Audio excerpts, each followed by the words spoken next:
राज्य में जो हमारे विपक्षी हैं वह एक माहौल बनाने का काम कर रहे हैं कि महिलाओं के खिलाफ अत्याचार बढ़ा है। उसको इस मंच से बोलना बहुत ज़रूरी इस वजह से भी है कि घटनाएं महिलाओं के प्रति अगर एक भी होती है तो ये बहुत ही दुर्भाग्यपूर्ण है। लेकिन अगर आप झारखंड में हो रही घटनाओं को दूसरे राज्य की घटनाओं से तुलना करेंगे तो आप यह देखेंगे कि हर एक घटना, चाहे वो किसी सुदूर ग्रामीण इलाके में हुआ हो, मुख्यमंत्री जी ने सुनिश्चित किया है कि दोषी को सलाखों के पीछे भेजने के लिए। बहनों से मेरा यही कहना है कि महागठबंधन की सरकार आदरणीय मुख्यमंत्री हेमंत सोरेन जी के नेतृत्व में महिलाओं के लिए सिर्फ सुरक्षा ही नहीं बल्कि उनकी आर्थिक सशक्तिकरण, उनकी शिक्षा,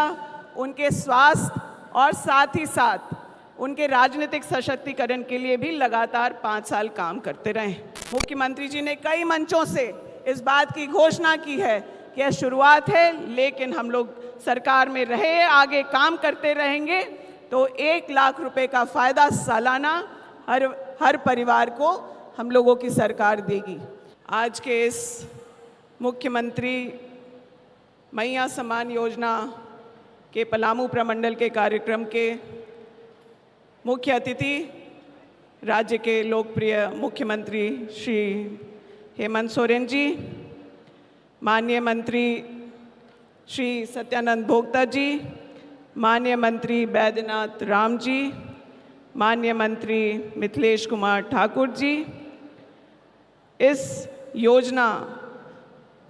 के विभागीय मंत्री श्रीमती बेबी देवी जी,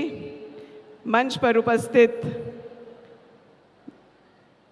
श्री रामचंद्र चंद्रवंशी जी,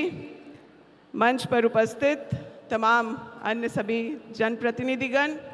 प्रशासनिक महकमे के सभी वरीय पदाधिकारीगण, यहाँ पर उपस्थित महिलाओं का जो सैलाब है वही इस बात को बताने के लिए काफ़ी है कि आदरणीय मुख्यमंत्री जी के इस विजन का क्या फ़ायदा धरातल पर पहुंच रहा है। बहनों से मेरा यही कहना है कि महागठबंधन की सरकार आदरणीय मुख्यमंत्री हेमंत सोरेन जी के नेतृत्व में महिलाओं के लिए सिर्फ सुरक्षा ही नहीं बल्कि उनकी आर्थिक सशक्तिकरण, उनकी शिक्षा, उनके स्वास्थ्य और साथ ही साथ उनके राजनीतिक सशक्तिकरण के लिए भी लगातार 5 साल काम करते रहे। कोविड का दौर हो, महिलाओं के भी स्वास्थ्य की बराबरी से देखरेख की गई। आप आर्थिक सशक्तिकरण की बात करें तो यह राज्य इस बात का गवाह है कि समूह की महिलाओं को JSLPS के माध्यम से हो, कैसे उन्हें क्रेडिट लिंकेज से जोड़ा गया और उसका लाभ आज गांव घर में समूह से जुड़ी हुई महिलाओं को मिल रहा है। उनके सशक्तिकरण के में कदम एक और बढ़ाते हुए आंगनबाड़ी की महिलाएं हों, चाहे अनुबंध कर्मी तमाम महिलाएं हों या फिर सरकारी महकमे में काम करने वाली महिलाओं को मातृत्व अवकाश की बात उन्होंने की, मानदेय बढ़ाने की बात हो, ओल्ड पेंशन की बात हो, तो महिलाओं को बराबर का उसका फ़ायदा मिला है। आज जब हम लोग यहाँ बैठे हैं तो एक बहुत ही महत्वाकांक्षी योजना उन महिलाओं के लिए है जो घरों में रहती का काम कर रही हैं, अपने परिवारों को देख रही हैं। मैं पहले भी मन से बोल चुकी हूँ कि इस योजना से जो 21 से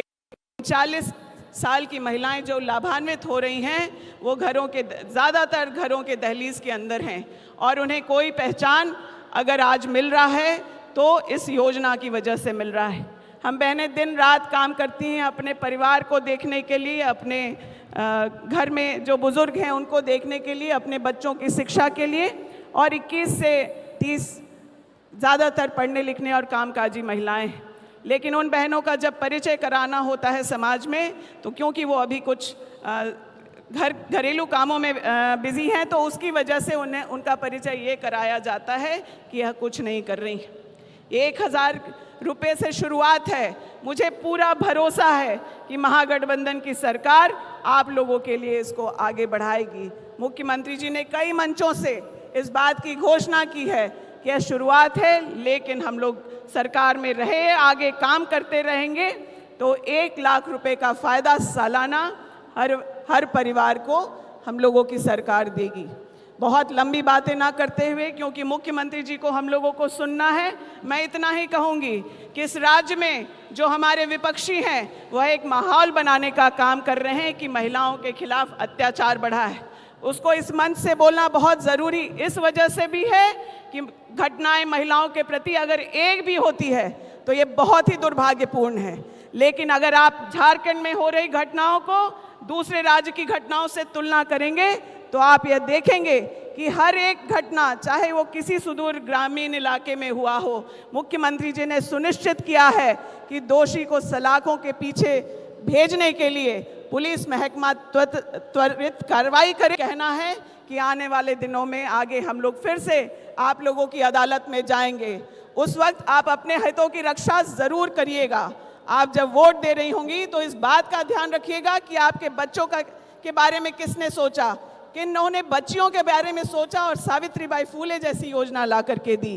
किन्होंने आपके मानदेय को बढ़ाने की चिंता की। और आज स्थिति यह है कि अगर कोई महिला को केंद्रांश और राज्यांश मिलता है तो राज्यांश तिगुना है। लेकिन आप जब जाएं तब ये सोचें वोट करते वक्त कि जो हमारा